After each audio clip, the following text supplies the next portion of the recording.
believe in the idea that I don't believe in these things is crazy. I didn't ask you if you believed in it. I asked you if you're going to get married. One day, absolutely. You'd like to? If I'm not married already, I will be married one day. If I'm not. Well, you might be secretly married. I could be married, correct. Why would you not tell me either way? Why would I advertise to the feral psychopaths of the world who have tried their very best to destroy me for an opinion about my private life and the things that are most sacred to me? Why would I do that? If you said you were married, everyone would hate you? I don't know about people hate me. It's about me understanding that I'm a hard target, but I am very, very protective of the people I care about. Right.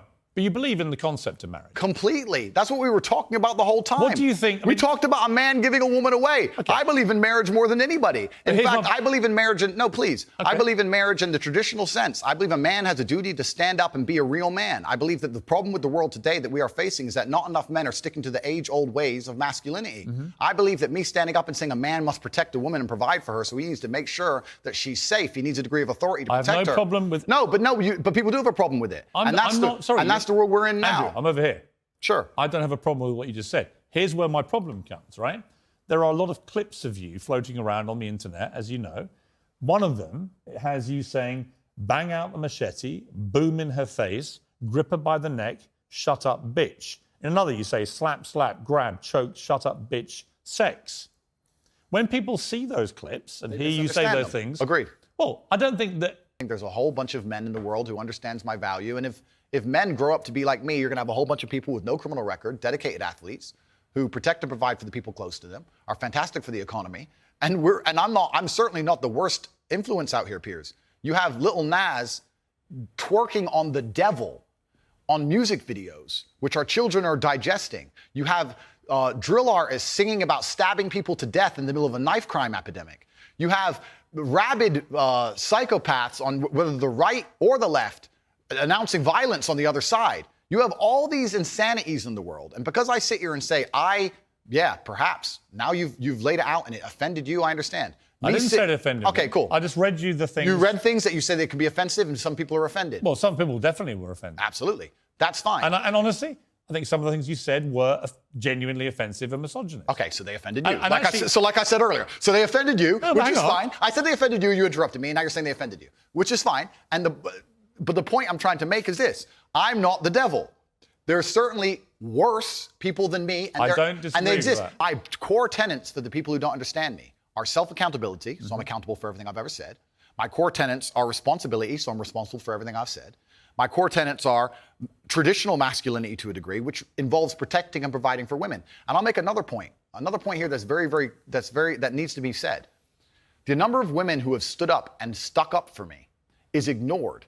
Thousands of women are making videos saying, I've met Andrew Tate, he's such a nice guy. I wish I had a man like Andrew Tate who felt responsible to protect and provide for me. You know what? I do belong to my husband, that's why I married him and I love him. We ignore the thousands of women who stood up and stood by me and said everything I said is true.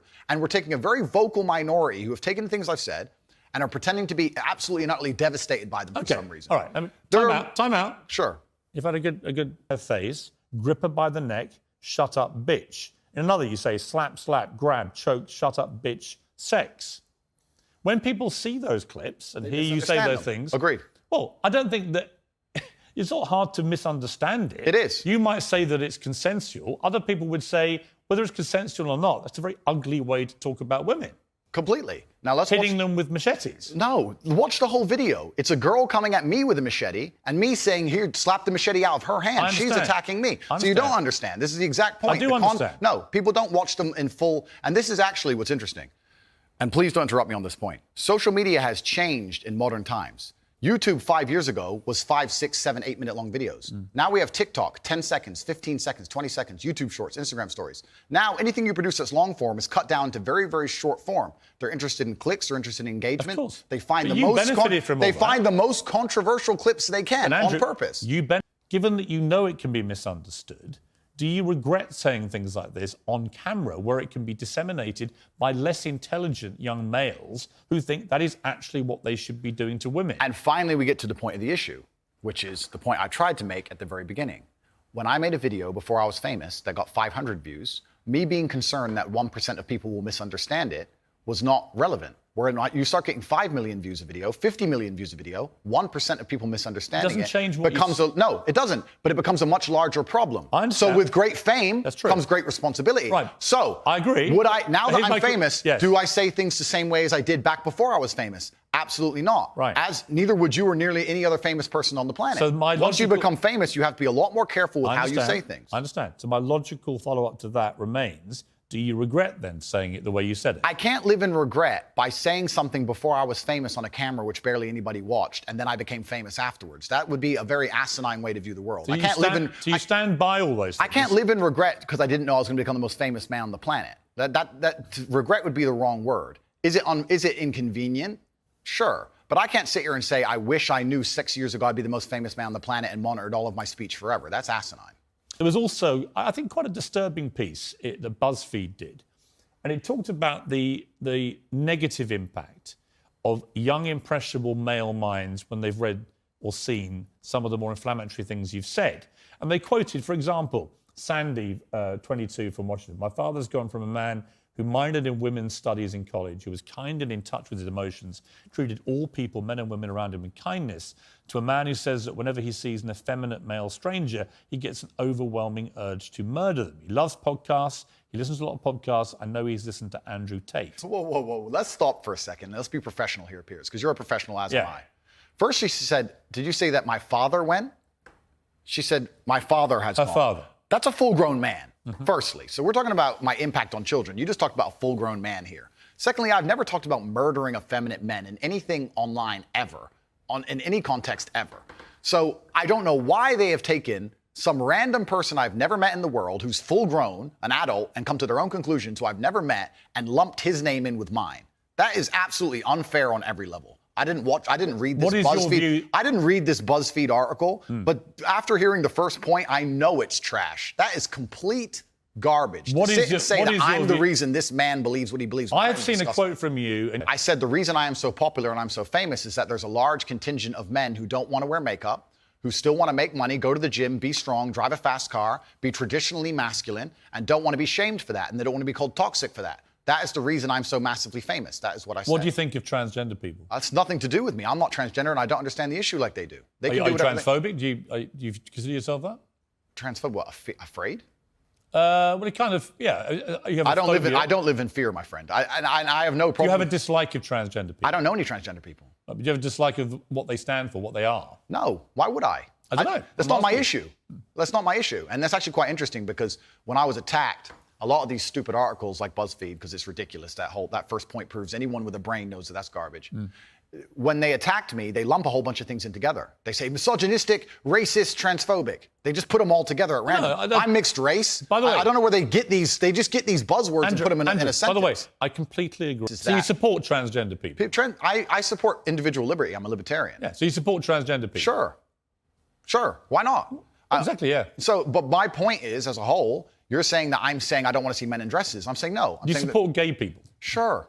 Yeah. I'm saying there's a large contingent of men in the world who like the idea of the traditional masculine view of the world, who feel happy when they watch 80s action heroes with big muscles and they run around. And there's nothing toxically masculine about having a fast car and a beautiful girlfriend and making a bunch of money. And nothing at all. Absolutely. And those are the people who are my fans. But the problem is, okay, I'm going to interrupt you just to say this. No. Okay, but you're saying that I have a problem with men in dresses. I'm saying no. The people who watch my content. I've asked you that question. You've answered. Yeah, but the people who watch my content don't want to see men in dresses. Clearly, I don't wear a dress. That's the point I'm making. That's not why they're watching your content. No. You're not wearing a dress. No, but that's the point I'm making. That's the point I was making. There's a large contingent of men who are not interested in the things that perhaps the YouTube algorithm's trying to feed them. I think there are lots of... Look, when you support masculinity and masculine traits, I'm with you, right? Okay, so you agree a man should protect and provide for a woman? Absolutely. Okay, so you agree if you were walking down the street with a woman, you'd be responsible with her safety? Yeah. Cool, absolutely. So if that woman wanted to walk alone I don't think I have authority over the woman as we do that. Okay, so let me ask you another question, Piers, because we are professionals. Let's say your woman decided she wanted to take a nice little walk through the south side of Chicago at 2 a.m., and she wanted you to go with her, and you were responsible for fighting and dying on the spot if she was attacked. Don't you think you would say to her, no, we're not going out right now, it's not safe?